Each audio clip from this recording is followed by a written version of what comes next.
Before the opening bell, U.S. indices, they closed up on Wednesday, lifted by shares in energy, semiconductor equipment, automobiles and components, all of those sectors. While on the economic docket, MBA mortgage applications, they fell 2.6% for the week ended May 15th from 0.3% the previous week.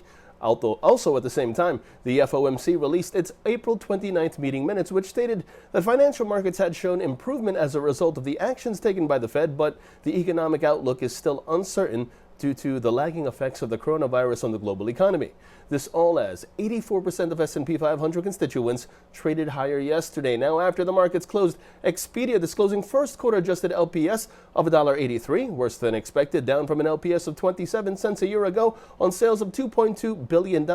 Take-Two Interactive Software, that's a leading global video game publisher, it announced fourth quarter adjusted EPS of $1.50, beating expectations, this from 78 cents a year ago on sales of $729.4 million, exceeding forecasts. Now, in terms of expectations, today we do have results from the combination of NVIDIA and Medtronic, while on the economic docket before the opening bell, we do have focus on the Philadelphia Fed Manufacturing Index, and we also have focus on initial jobless claims and continuing jobless claims. Right after the opening bell, we have the release of market services, market composite, and market manufacturing PMI reads, while at 10 o'clock in the morning, we have the release of existing home sales figures.